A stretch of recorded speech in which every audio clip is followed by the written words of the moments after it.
Smart saving plan తో మీ ఆత్మీయులకు ఉజ్వలమైన సురక్షితమైన జీవితం అందించండి. టాటా ఏఏతో ఇది సాధ్యం.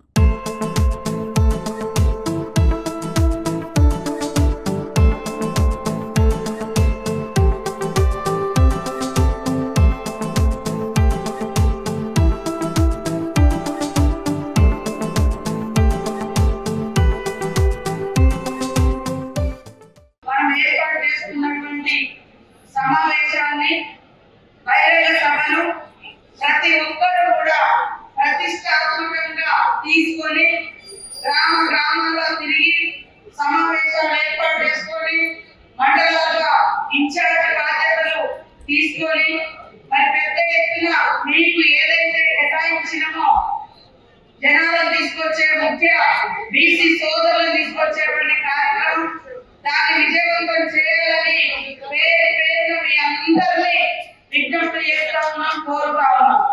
కాంగ్రెస్ పార్టీ చరిత్రలో ఎప్పుడు ఏ మాట ఇస్తే అప్పుడు ఆ మాట కట్టుబడి పనిచేస్తుంది. ఆ రోజు బీసీ డిక్లరేషన్ కామారెడ్డి వేదికగా మనం ప్రకటించడం జరిగింది.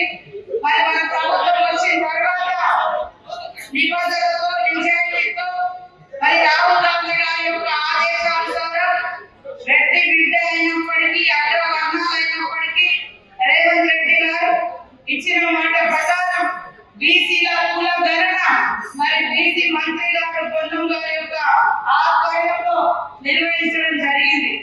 దాని తర్వాత మరి విద్యా ఉద్యోగ ఉపాధి అవకాశాల కోసం ఒక బిల్లు, స్థానిక సంస్థలలో బీసీలకు 42% రిజర్వేషన్ కల్పించాలనే బిల్లులను అసెంబ్లీలో ఆమోదింపచేసి మరి గవర్నర్ పంపిస్తే గవర్నర్ గారు కేంద్రానికి రాష్ట్రపతికి పంపడం జరిగింది. ఇప్పటి వరకు కూడా దాన్ని ఆమోదించకుండా మరి సైడ్ రాజకీయాలు బీజేపీ చేస్తా ఉంది. మరి ముస్లింలను కలిపినని లేదా బిఆర్ఎస్ వాళ్ళు ఇది కరెక్ట్ సర్వే కాదని దొంగ తిరుగుడు వేషాలు వేస్తూ బిల్లును అడ్డుకునేకుండా చేస్తున్నటువంటి కార్యక్రమంలో ఈ సందర్భంలో మన యొక్క చిత్తశుద్ధి ఏంటో రాష్ట్ర ప్రజలకు అర్థమే. కనీసం కుల గణన జరుగుతుంటే కూడా బీసీ కుల గణనలో బిఆర్ఎస్ నాయకులు కొంతమంది, బీజేపీ నాయకులు కొంతమంది అసలు కుల గణనలో పాల్గొనలేదు. అది వాళ్ళ చిత్తశుద్ధి.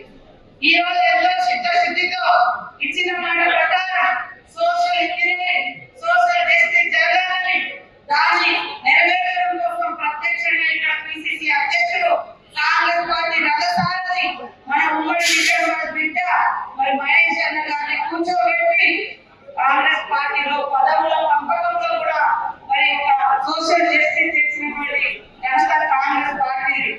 కాబట్టి గ్రామాలను కూడా ప్రజలకు తెలియజేస్తూ మరి పెద్ద ఎత్తున ఈ యొక్క సమావేశానికి బహిరంగ సభకు తీసుకురావాలని మీరందరూ కూడా మరి వారసులుగా సారథులుగా ఈ సభను సక్సెస్ చేసుకునేందుకు ప్రతి ఒక్క నాయకుడు కార్యకర్త కంచెల బద్దులై కష్టపడి మరి ఆ బహిరంగ సభను విజయవంతం చేసుకోవడం ద్వారా కేంద్ర ప్రభుత్వం దగ్గర ఏదైతే పెండింగ్ లో ఉందో బీసీ 42% బిల్లు దాన్ని ఆమోదింపచేయాలన్నటువంటి ఒత్తిడి కూడా మనం పెట్టడం జరుగుతున్నటువంటి విషయాన్ని గుర్తుపెట్టుకొని పెద్ద ఎత్తున తరలి రావాల్సిందిగా మరి కదిలించాల్సిందిగా ప్రతి కార్యకర్తలు నాయకులను విజ్ఞప్తి చేస్తూ జై కాంగ్రెస్. ఈ నెల 15వ తారీఖు సాయంత్రం గౌరవ ముఖ్యమంత్రి రేవంత్ రెడ్డి గారు, పిసిసి అధ్యక్షుడు మహేష్ కుమార్ గౌడ్ గారు ఇద్దరు ఆలోచనలకు అనుగుణంగా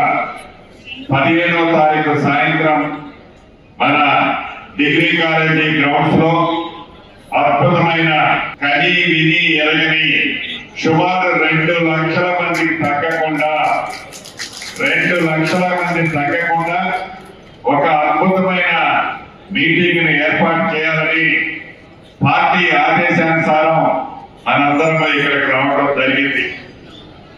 ఆనాడు ఎన్నికల ముందు మన నాయకులు రాహుల్ గాంధీ గారు చెప్పినట్టు దేశంలో తెలంగాణ రాష్ట్రంలో ప్రభుత్వం ఏర్పడిన తర్వాత రోల్ మోడల్ గా కులగణన చేస్తానని చెప్పిన మాట ప్రకారం మన గౌరవ ముఖ్యమంత్రి రేవంత్ రెడ్డి గారు, పిసిసి అధ్యక్షులు, మిగతా మిగతా కేబినెట్ మంత్రులు అందరూ జనగణనను కులగణన శాస్త్రీయబద్ధంగా చేయడమే కాకుండా ఇదే కామారెడ్డి వేదికగా ఆనాడు మన నాయకులు ఇచ్చిన ప్రతి మాటని తూచా తప్పకుండా ఒక రిజర్వేషన్ అంశాలే కాదు, అది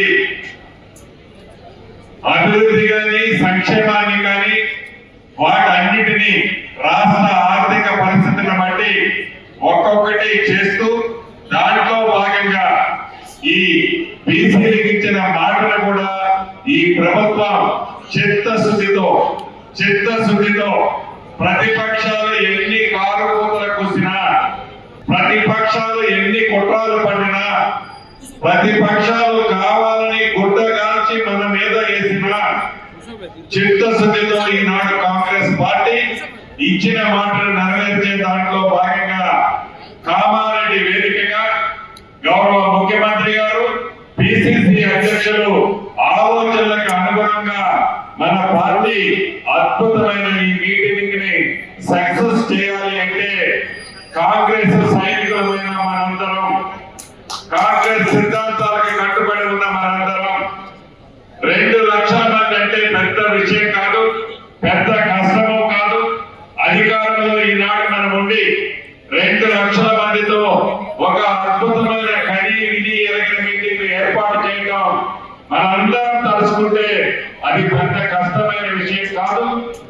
ఎందుకంటే సంక్షేమ కార్యక్రమాలని పదే చెప్పే దాంట్లో ఆనాటి ప్రభుత్వం విస్మరించిన అన్ని సంక్షేమ కార్యక్రమాలని మీ దీవెనలతో, మీ కష్టార్జితంతో, మీ రక్తాన్ని చెమటగా వచ్చి చేసిన ఫలితమే ఈనాడు ఈ వేదిక మీద మేమంతా కూర్చున్నాం.